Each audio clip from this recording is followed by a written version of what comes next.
Hey, Connection Point Church, Pastor Malorri here with you. It is so good to be back in the islands after a break of vacation and class.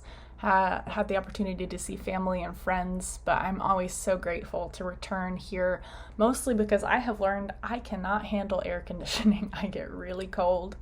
And not just that, but I love getting to be one of your pastors, getting to serve. Perhaps it was Pastor Mel's fiery orange red flame hair, which if you didn't see on Sunday morning, you need to go back and watch the video from Sunday or the picture I shared of her.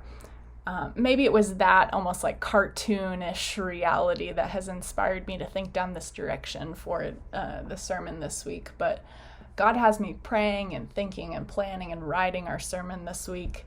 And it's going down this direction of holy imagination. And I'm thinking about the power of imagination, not because God longs to take us out of this world in some sort of fantasy way, but that God longs to breathe vision and new life into us in such a way that God creates in us something that was already in us, but maybe we didn't have the imagination to see it. I think about that with all of the plants around our new house, that there is just so much life bursting forth, and it's chaotic and it seems random, but it's also so detailed and amazing. And I think about the church. Our passage this Sunday is going to be Acts chapter 2, verses 42 through 47. It's the very next section after where Pastor Mel shared this last Sunday. And frankly, when we read it, sometimes it seems so fantastic that it seems like fiction. How on earth could a group of people live together, worship together, pray together, serve one another in such a way as this? To the point that some scholars even question this passage of Scripture.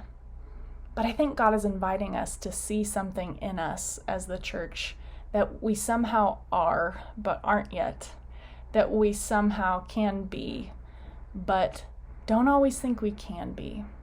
What if by the power of the Spirit, God longs to breathe new Spirit-filled imagination, and not just imagination, not just a pretty picture, but the ability to be it and to do it. Not because God just wants to fix us, but because God knows who we really are. I wonder what God is stirring in us as the church today, whether it's just us locally as Connection Point, but also globally. I think about that on days like this when we remember 1 year ago the brutal death of George Floyd. And our world is still reeling from that. And we're trying to process, what does it mean to truly be human? To be human with one another when we have differences, when we have conflict, when we have different race. We're asking big questions, and I hear and sense God's Spirit breathing into us to say, hey, you are made for more. You are more humanity. Let's do this together. I invite you to imagine with me this Sunday as we dive into Acts chapter 2, verses 42 through 47. Not just with me, but truly because I believe God's Spirit is breathing into our world in a fresh new way. It does call for change. It does call for vulnerability and risk.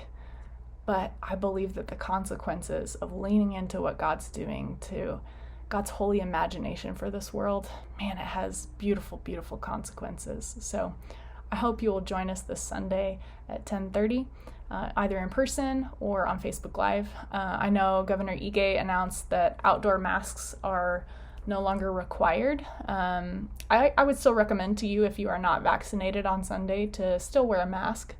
But if you are not, we're not going to require them on Sunday. So that's just a little quick update. I hope to see you guys. Aloha, church.